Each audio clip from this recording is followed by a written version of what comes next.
Olá, bom dia, boa tarde, boa noite. Sejam todos, todas e todos muito bem-vindos a essa conversa em que falaremos dos capítulos 8, 9 e 10 da Teoria Geral de Keynes. Tá? Esses três capítulos lidam com o consumo, portanto, a gente vai ter agora uma conversa sobre a teoria do consumo de Keynes, sendo que no capítulo 8 nós falaremos dos fatores objetivos da função consumo. No capítulo 9 nós falaremos dos fatores subjetivos da função consumo. E no capítulo 10 nós falaremos da relação, tá, entre consumo, investimento e renda, que é o multiplicador, tá, o conhecido multiplicador keynesiano.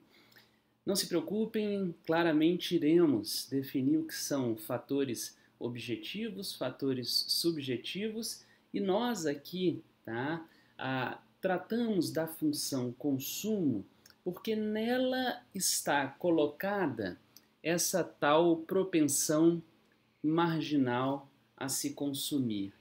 É nela que nós veremos essa tal propensão marginal, tá? Ou propensão a consumir. Então nós falaremos muito disso daqui em diante, tudo bem? Pois bem, recobremos, tá? O que foi que as duas outras videoaulas sobre os capítulos 2 e 3 fizeram? Essas videoaulas inverteram o lado dinâmico da economia em relação ao que é o lado dinâmico, tá? Lá no mundo clássico.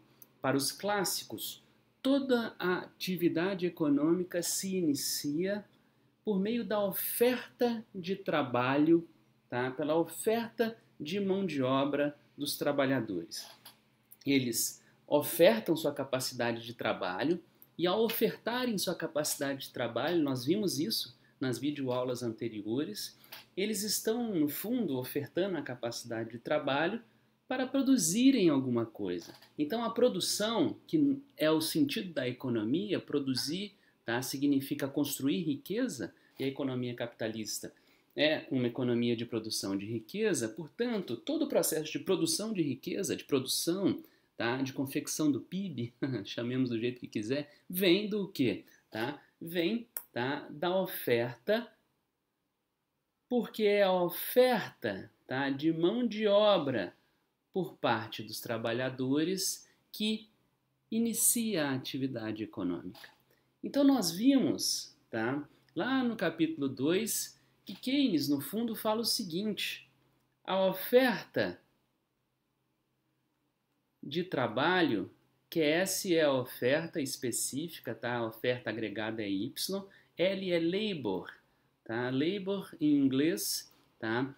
Português, trabalho, tá? Então a oferta de trabalho é função dos salários reais lá no mundo clássico, tudo bem? E daqui toda a lógica WR, tá? Wages, real, então salários reais. Então, toda a oferta de trabalho vem dos salários reais lá na lógica clássica. Então, é isso daqui que motiva, em última instância, toda a atividade econômica, toda a produção. Tudo bem? Keynes, no capítulo 2, vem aqui, basicamente, acaba com isso e ele mostra, olha, na verdade, tá, a oferta de trabalho tem uma série de determinantes, inclusive vários que são não econômicos, como a demografia. Tá?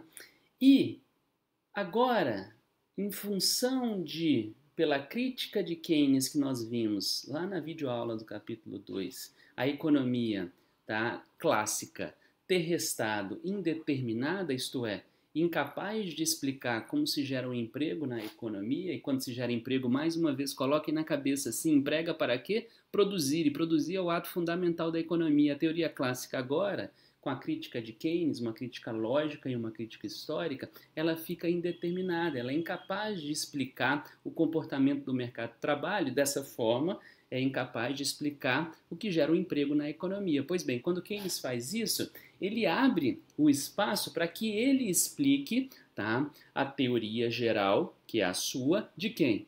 Em primeira instância, do emprego. E quando ele está falando do emprego, mais uma vez gravem, ele está falando da produção. E para Keynes, tá, qual é o lado dinâmico da economia? O que explica o emprego na economia? Tá? A demanda. Não é a oferta como é na economia clássica, é a demanda. E se é a demanda, sobretudo na forma de investimento, que é o gasto do empresário para abrir e fazer existir um processo produtivo, abrir uma produção e fazer existir um processo produtivo, se o ato de ele demandar na forma de investimento é o que gera a produção, quem lidera a dinâmica econômica, a atividade econômica, a produção na economia é o lado da demanda.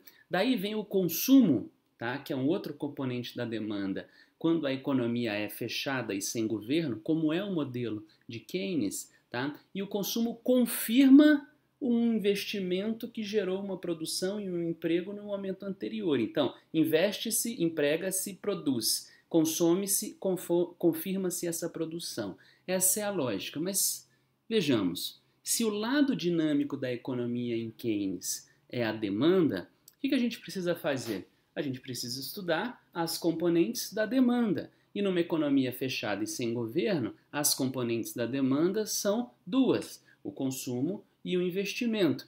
O que nós faremos então em termos lógicos agora? Nós falaremos primeiro, nos capítulos 8 a 10, da componente da demanda chamada consumo, e nós falaremos, tá, nos capítulos 11 a 17 dos determinantes do investimento, que é o outro âmbito, tá, o outro componente. Componente é um substantivo que pode ser tanto masculino ou feminino, então é o outro componente da demanda ou a outra componente da demanda.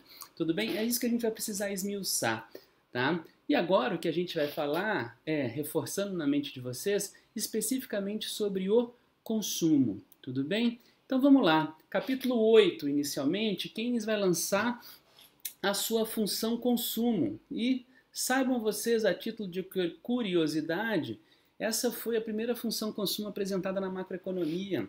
Tá? Depois disso, por exemplo, Friedman vai ganhar o Prêmio Nobel em 76, em parte pelo desenvolvimento que ele fez da função consumo.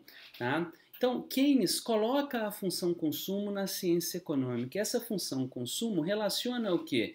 Um determinado volume monetário de consumo com aquilo que é a variável explicativa do consumo. Então, aqui tem a variável dependente, o consumo em si, tá? E aqui tem a variável explicativa do consumo, que é quem? A renda. Então, a gente precisa ter renda, tá? Aqui está Y, porque é a renda agregada, é a renda da economia como um todo, que vai explicar o consumo da economia como um todo.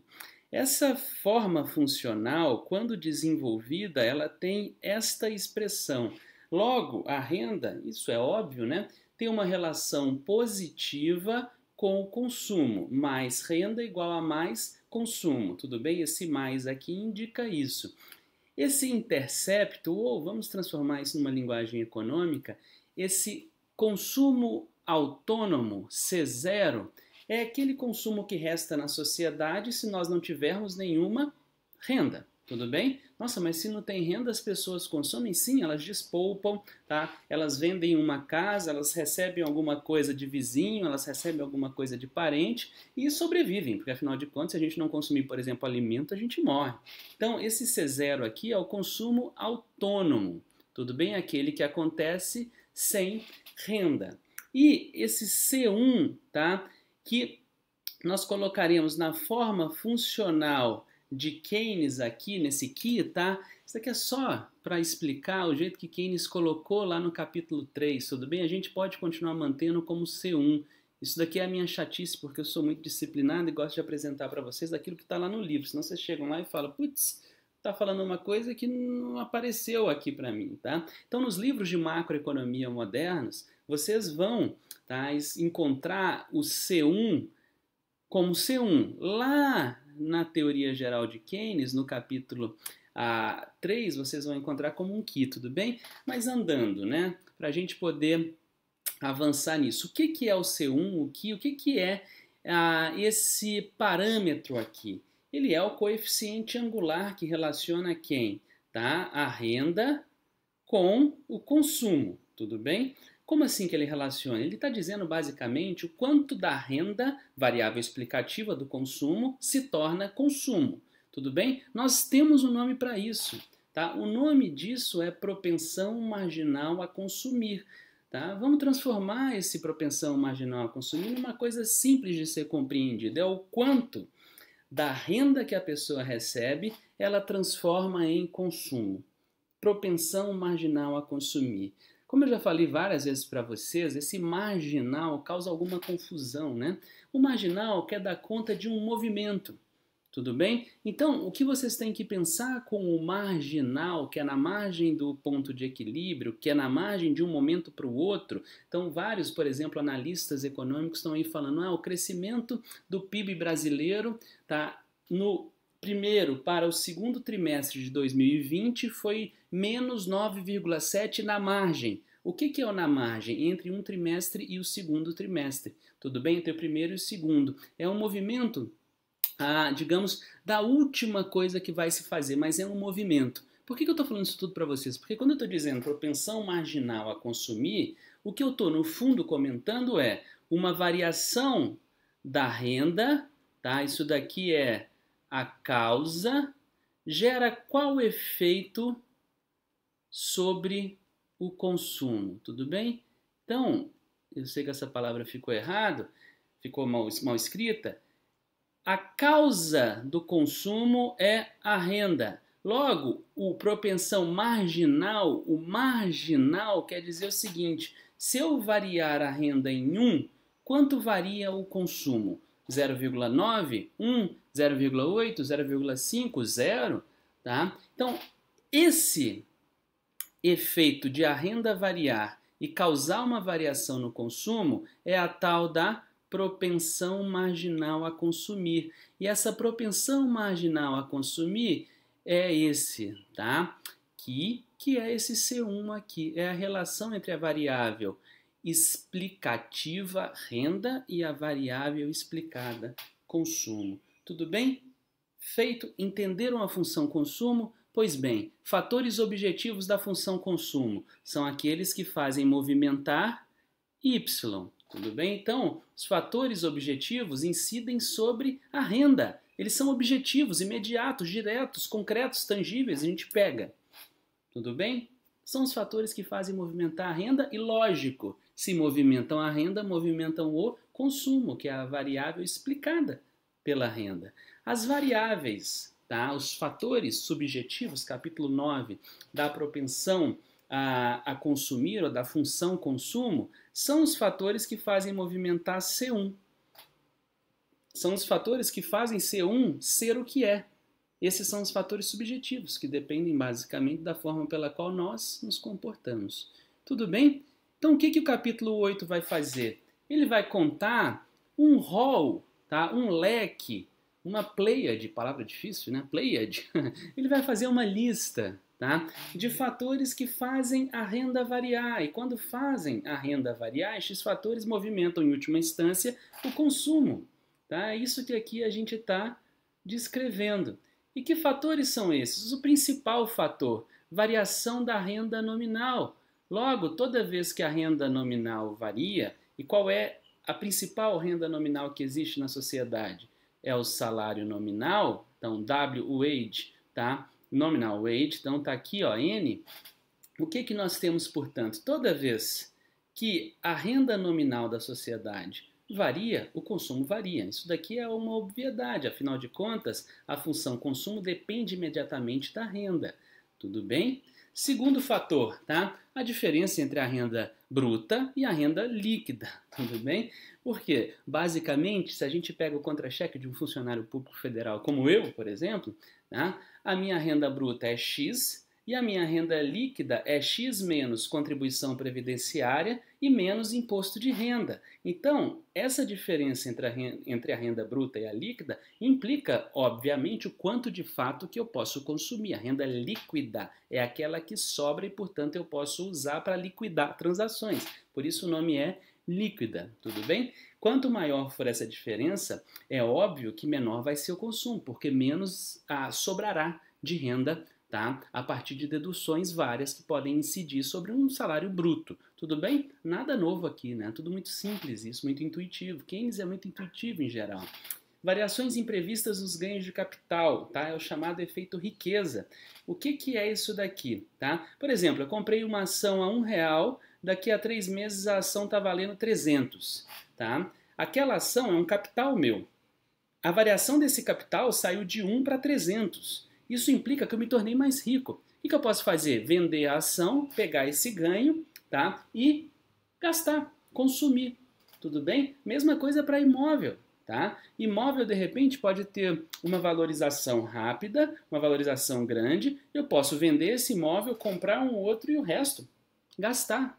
Tudo bem? Logo, percebam, isso tudo é ganho de capital. É quanto valorizou o patrimônio que alguém tem, seja em ativo financeiro, seja em ativo líquido, imóvel. Tudo bem? Em ativo de capital. Isso tudo vou repetir para não ficar confuso, seja em ativos financeiros, como títulos pré-fixados ou títulos de renda variável, ou seja em ativo de capital, como um imóvel. Tá? Quando isso daqui dá um ganho de capital, ou seja, valoriza, eu posso fazer o uso desse ganho que eu tive para consumir. Beleza? Isso daqui eu explico com parcimônia e fico aqui reiterando a explicação porque, em geral, aqui no Brasil a gente tem muita pós-fixação de ativos financeiros, tá? O que não faz variação do valor de face do ativo financeiro, por exemplo. Como assim? Uma taxa de juros pós-fixada, como toda e qualquer coisa que estiver vinculada a um DI ou a um Selic, não tem variação de valor de face. Tudo bem? Inclusive, a pós-fixação existe justamente para isso. Tá? Mas explica mais. Não é meu papel aqui agora explicar isso. Isso deixo como curiosidade para vocês irem lá no Google e digitarem o que é efeito riqueza, o que é preço unitário. Façam essa pesquisa, mas tem tudo a ver com o que a gente está falando aqui. Para simplificar, a minha exemplificação vai lá para as ações. Se elas sobem muito, e vocês de repente querem realizar esse ganho, vocês vendem as ações e têm mais renda na mão, mais riqueza na mão, riqueza acumulada, tudo bem? O que vocês podem fazer? Consumir mais. Feito? Efeito riqueza é este. Passamos então ao quarto item. O que é variações na taxa intertemporal? Aqui ficou errado, não é intemporal, é intertemporal, ao longo do tempo. Intertemporal de desconto entre o consumo presente e futuro. Que coisa difícil, né? Que nomão difícil, né? O que é isso? Mudança na taxa de juros. Olha só, isso daqui depois nas funções consumo, que vão ser elaboradas pós-Keynes, Friedman está aí dentro, Tobin está aí dentro, a Modigliani está aí dentro. Todas essas funções consumo vão passar a colocar efetivamente a taxa de juros como um elemento explicativo da alocação de recurso no tempo. Keynes cita como um fator que vai fazer com que nós mudemos a nossa disposição de consumo entre o presente e o futuro. Tudo bem? Mas ele não coloca na função consumo a taxa de juros, como a gente já viu aqui nesse slide. Está aqui, mais uma vez, rabiscado aqui. Tudo bem?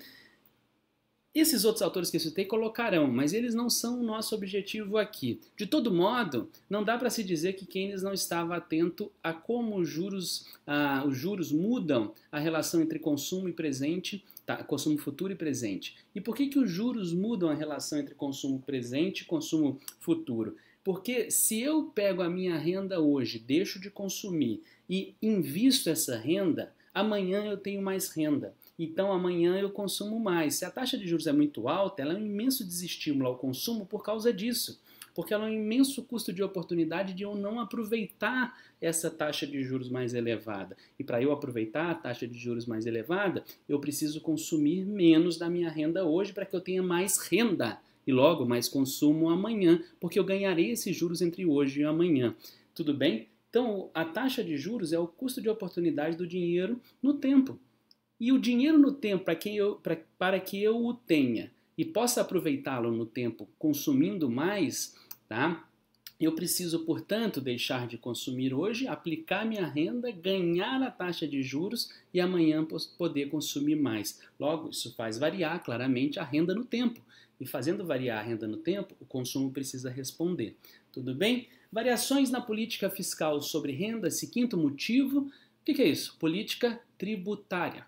Mudou a tributação? Muda a relação entre renda bruta e renda líquida, tá? E a partir desse momento, a minha disposição ao consumo vai ser modificada porque eu terei mais ou menos renda. Idem para impostos sobre grandes fortunas, idem para impostos sobre herança. Então, variações na política fiscal sobre a renda que Keynes está chamando a atenção é o nosso T na economia. O que é o nosso T? Tax. O que é isso? A palavra em inglês para português tributo.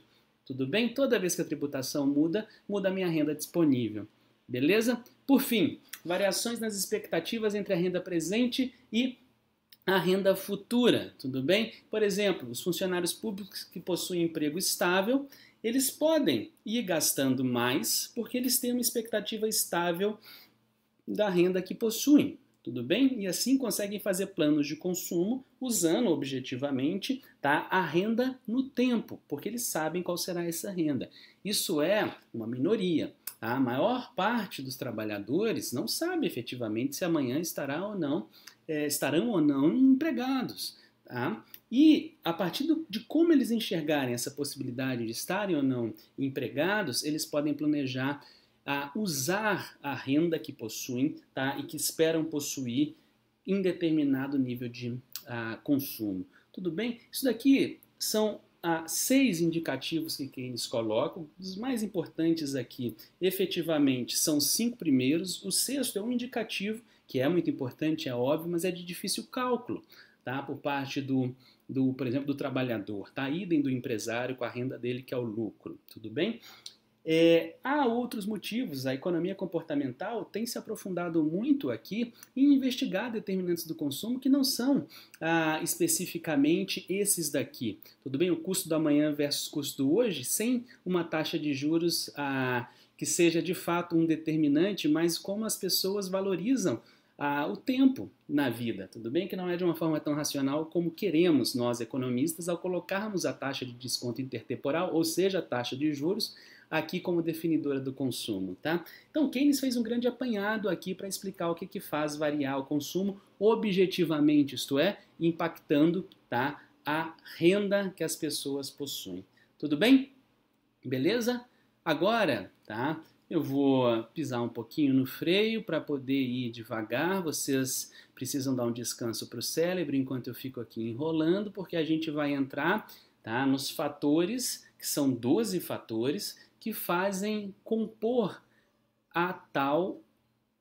o tamanho da tal propensão marginal a consumir. Tudo bem? A gente vai discutir por que o C1 dessa função aqui, por que ele assume o valor que ele assume. Tudo bem? 0,5, 0,8, 0,9, tá?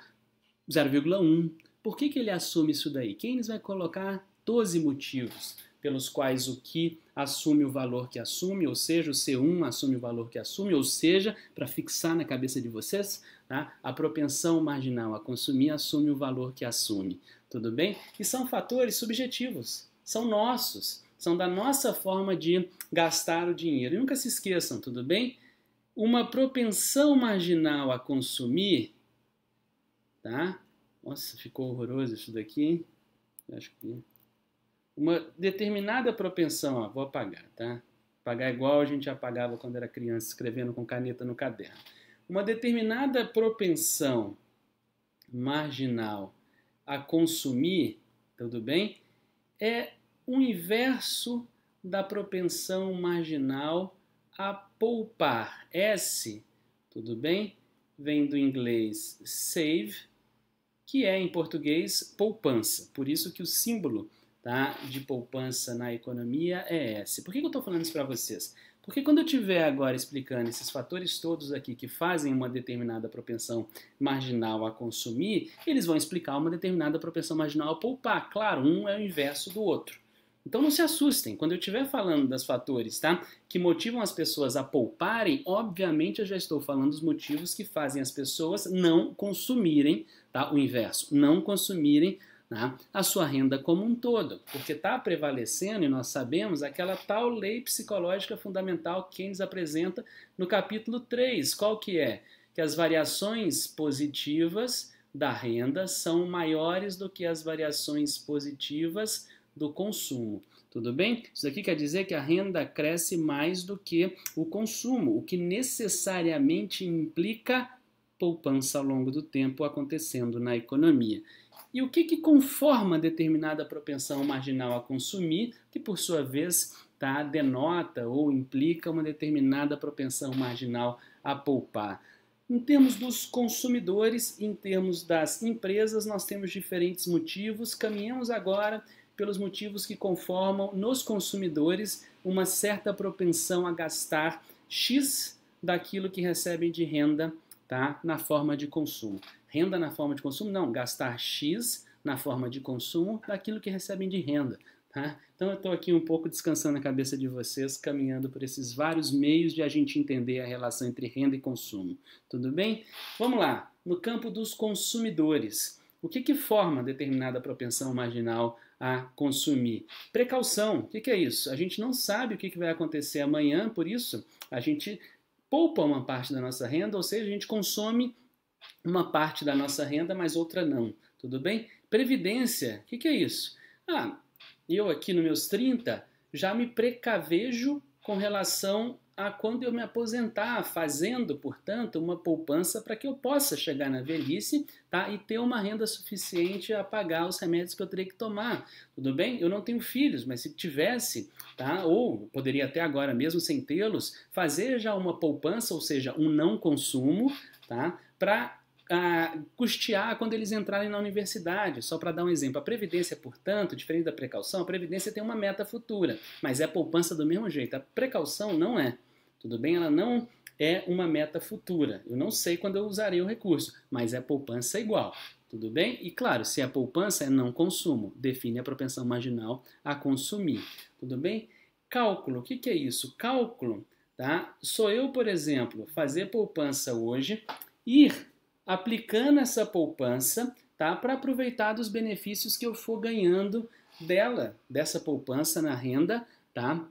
Entenda, se eu pego uma poupança e invisto, isso daqui me dá uma renda nova, na forma de juros, por exemplo. E eu vou, ao longo do tempo, acumulando essa renda nova, fazendo todo um trabalho de aplicar os recursos no tempo, tá, para que eles possam ir aumentando. Isso é o cálculo, tudo bem?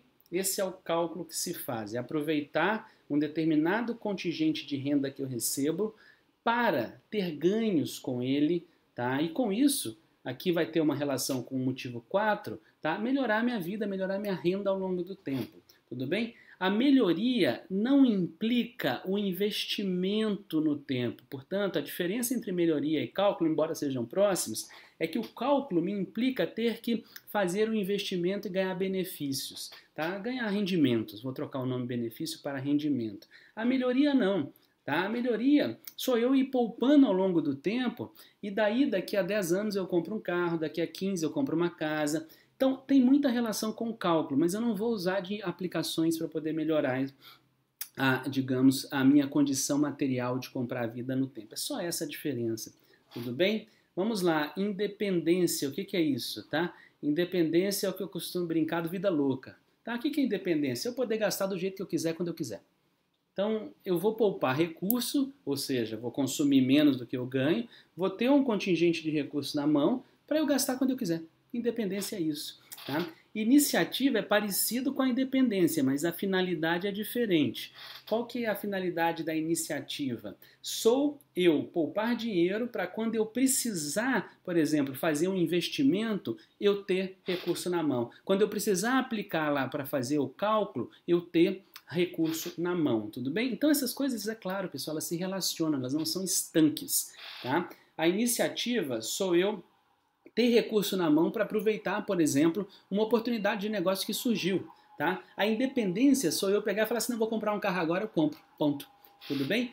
Então, toda vez que eu estou fazendo uma iniciativa, de certa forma, eu estou comunicando com o cálculo aqui, tá? Mas são maneiras que nós temos de compormos, tá? A maneira pela qual a gente vai distribuir entre poupança e consumo a nossa renda. Isso tudo vai formar um determinado valor para a propensão marginal a consumir. Tá aqui. A mais, orgulho, tá? Tem gente que é orgulhosa e quer falar o seguinte: não, vou legar uma fortuna para os meus filhos. Orgulho. Então a pessoa poupa a vida inteira para legar uma fortuna para os filhos dela depois. E tem gente que quer ter só porque quer ter. É a avareza que Keynes vai dizer. Tá? Então é o ato de poupar por poupar. Independente dos motivos, e há outros, vários outros. Keynes não quis esgotar isso daqui. Ele só quis dizer que isso daqui vai formar um determinado número, tá? Para a relação entre a variação da renda e a variação do consumo. Nós chamamos esse número formalmente de C1, tá? Ou Q, tudo bem? E nós damos o nome para isso, economicamente falando, de propensão marginal a consumir. O valor que assumir a propensão marginal a consumir, tá? O valor que ela tiver é o resultado desses, no campo dos consumidores, desses fatores aqui, desses 8 fatores aqui todos. Tudo bem? Isso daqui forma um determinado número. Que também tem um outro componente, uma outra formação, um outro elemento a definir socialmente qual será a propensão marginal a consumir da sociedade, que vem das empresas. Tudo bem? Opa! Ixi, faltou, tá? Sem problemas, tá? Não tem problema nenhum. Prometo que isso daqui não estava no script, tá? Mas então a gente vai discutir o que é os outros 4 fatores que vêm do campo das empresas. Deixa eu só fazer funcionar aqui. Olha só, tá? Primeiro, volta a funcionar. Ó, vamos lá. Tá? O que são esses outros fatores no campo da empresa? Tá? Nós temos um primeiro que é o motivo empresa. O que é isso? É a empresa fazer, tá, poupança para quando ela precisar investir, ela fazer esse investimento sem necessitar de fontes externas de financiamento. Tudo bem? Então a empresa vai poupar um montante de recursos que a ela chega, olhando para investimentos que ela deseja fazer e investimentos que ela deseja fazer sem pegar recurso emprestado de terceiros. Tudo bem? Um segundo elemento que vem, tudo bem?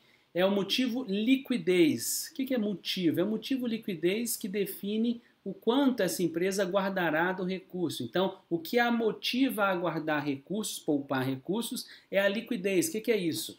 É a empresa ter recursos na mão para enfrentar momentos de crise, como agora, 2020, crise da pandemia, tá?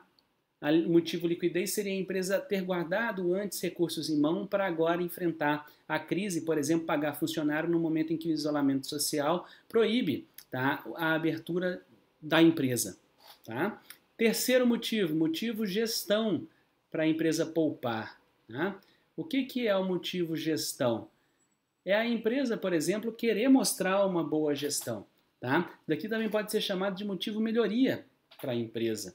Por quê? Porque ela vai melhorando o seu fluxo de caixa, somando recursos, a bem de mostrar aos seus acionistas ou aos seus proprietários, tá? A bem de os administradores da empresa mostrarem quem são os donos da empresa, uma boa gestão. E quanto mais recurso a empresa tiver, melhor será o indicativo de gestão. E para se mostrar, tá, uma boa gestão, uma melhoria, o que a empresa faz é acumular um volume de recursos. Se ela acumula um volume de recursos, é claro, os gastos correntes dela com as operações que ela faz e os investimentos durante um tempo, tá, são reduzidos para que ela consiga poupar esse montante de recursos. Por fim, o quarto motivo é o motivo precaução no campo da empresa. O que é isso? Toda empresa tem uma depreciação dos seus ativos de capital, das máquinas que produzem bens e serviços. Tá? E quando as empresas têm essa depreciação, em algum momento elas precisam pagar um novo investimento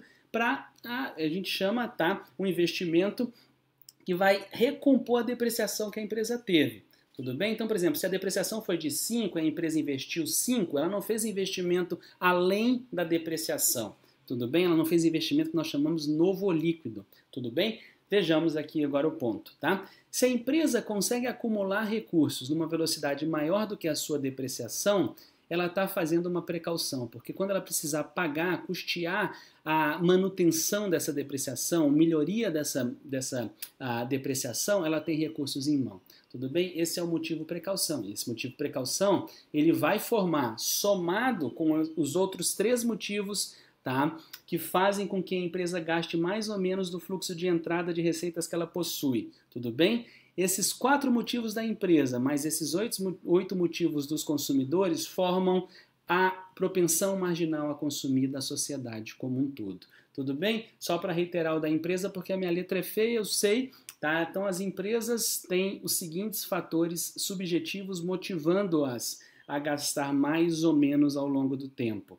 Motivo empresa, que é ela fazer investimentos sem precisar de financiamento de terceiros. Motivo liquidez, que é ela ter recursos na mão para enfrentar momentos de crise. Tá? Motivo gestão ou melhoria, que é ela mostrar aos seus acionistas, aos seus sócios, que ela vai bem poupando recursos. E, por fim, motivo precaução, que é ela somar recursos numa velocidade maior, tá, do que o gasto que ela terá com depreciação. Beleza? Multiplicador. Vamos lá. O que é o multiplicador? Tá? Multiplicador é uma variável que vai relacionar consumo, investimento e renda.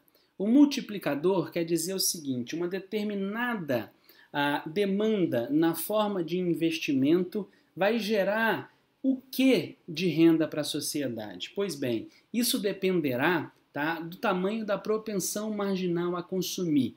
O multiplicador nós chamamos de casinho, é um K minúsculo, tudo bem?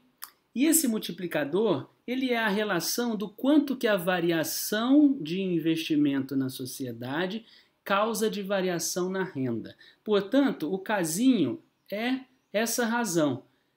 O investimento de X, tá, vai causar qual variação na renda da sociedade? Talvez vocês estejam na cabeça que um investimento de 1 aumenta a renda em 1 na sociedade. Não. O multiplicador, vejam o nome, tá? Ele normalmente é maior do que 1, isto é, um investimento de 1 pode causar um aumento de renda de 2, 3, a depender do quanto que, olha essa palavrinha de uma forma leiga, gira na economia um determinado gasto. O que é que define o quanto gira na economia um determinado gasto? A propensão marginal a consumir. Vamos lá, explico para vocês. Por exemplo, eu fiz um investimento de 1, tá? E lhes passei. Se vocês têm uma propensão marginal a consumir igual a 1, esse 1 de meu gasto, que é de vocês a renda, vai se tornar, portanto, um consumo que vocês fazem. Tudo bem? De quem vocês consumiram, tá?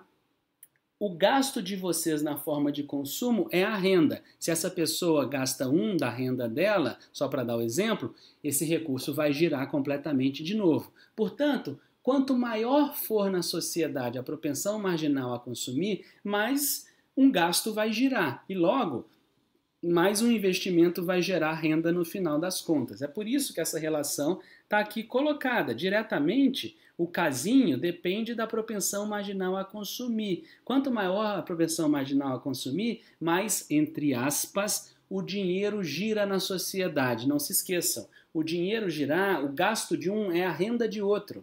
Tudo bem? Então, quando uma pessoa faz um gasto, a outra está recebendo, através do gasto dessa primeira pessoa, a renda dela. E quanto mais esse giro, entre aspas, essa palavra não é a correta, o correto é multiplicação, quanto mais isso acontecer, tá, mais um investimento vai gerar, em última instância, renda na sociedade. Essa é a ideia do multiplicador. E ele depende diretamente da propensão marginal a consumir da sociedade. E indiretamente, ele depende do quê?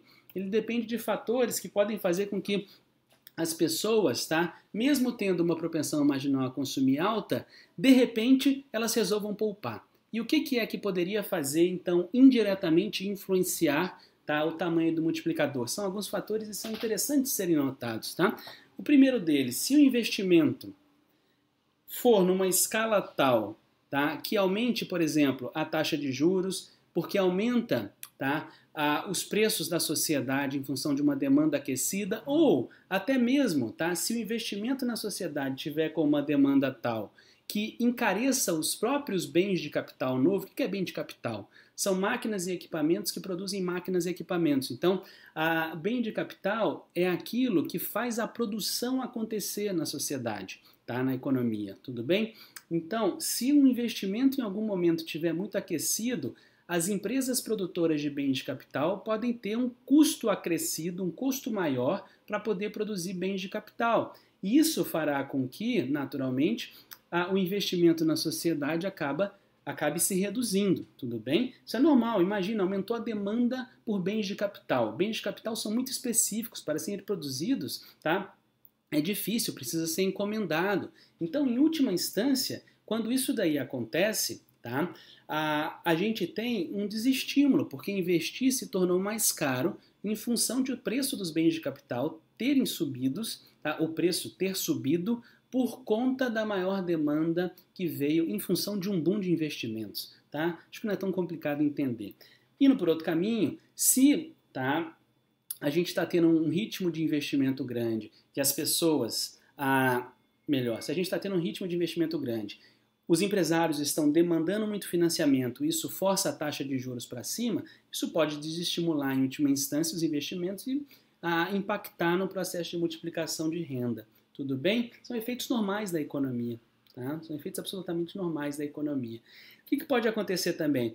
A propensão marginal a consumir de uma sociedade pode ser alta, mas a sociedade pode estar desconfiada das políticas econômicas do governo. Olha que interessante. Você tem uma alta propensão marginal a consumir, mas você olha para o que o governo está fazendo e fala assim, não confio, não vou gastar. O Brasil tem bons exemplos disso, né?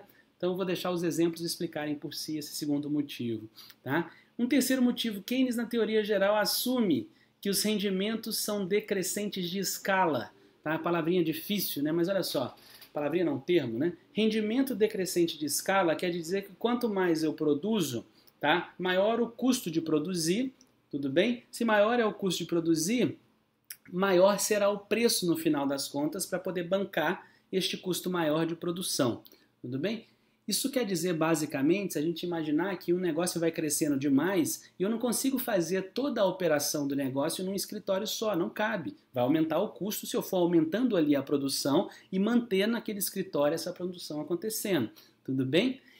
Logo, percebamos, como os rendimentos Keynes assume que são decrescentes na teoria geral, toda vez que a gente tiver um maior emprego ao longo do tempo, tá, o custo de produção, o custo marginal, para se produzir uma peça a mais aumenta, e este aumento de custo marginal faz com que os preços sejam reajustados, porque o empresário tem capacidade de marcação de preço, e quando ele faz isso, o empresário acaba, em última instância, ganhando mais, porque no fundo o salário real está diminuindo quando os preços aumentam. Então o empresário ganha mais, no geral, tá, com esse rendimento decrescente por conta de custos maiores, e para recompor, tá, o seu ganho, o empresário aumenta o preço, o que reduz o salário real e aumenta o ganho do empresário. Quando isso acontece, o empresário que poupa mais vai consumir menos.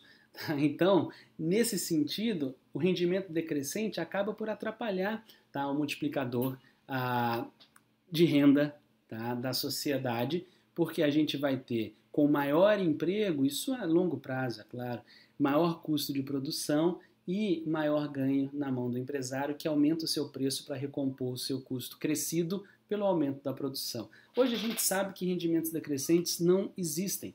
Tá? Não, eles existem, então eu vou redizer, tudo bem? Não sei se a palavra redizer existe, mas eu vou falar de novo o que eu quero dizer aqui.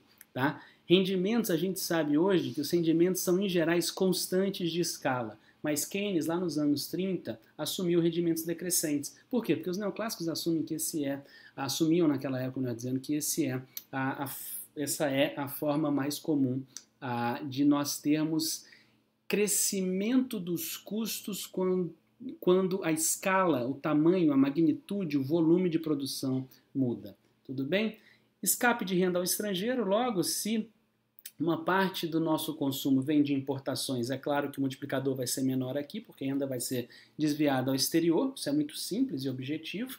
Tá? E por fim, quando nós temos empregados sendo contratados, a gente talvez tenha um impacto sobre a propensão marginal a consumir, porque esses empregados novos que estão sendo trazidos ao processo de produção, embora tenham alta propensão marginal a consumir, eles talvez tenham que pagar dívidas que eles contraíram no momento em que estavam desempregados. Então, mesmo com alta propensão marginal a consumir, eles não vão fazer com que a renda que eles estão recebendo agora se torne novo consumo. Ela se tornará o quê? Repagamento da dívida que eles contraíram quando estavam desempregados e tomaram recurso emprestado de alguém ou do sistema financeiro para sobreviver. Tudo bem? Pessoal, é isso. Capítulos 8, 9 e 10 que relacionam o consumo com as suas variáveis objetivas, subjetivas, de determinação, de explicação, e por fim relaciona também no capítulo 10 consumo com investimento por meio do multiplicador, para a gente já começar a entrar no debate que virá agora, no capítulo 11, 12 e até o 17 sobre os determinantes do investimento. É isso, eu sei que é muita informação, mas vocês têm a chance de fazer sempre uma pausa, de ir e voltar, de parar na passagem do capítulo 8 para o capítulo 9, do capítulo 9 para o capítulo 10, mas eu achei que se eu apresentasse isso de uma vez, embora num vídeo mais longo, tudo ficaria mais relacionado, facilitando para vocês a compreensão da lógica, e eu tenho certeza que vocês conseguiram pegar essa lógica, porque vocês são foda. Um abraço, tchau, tchau.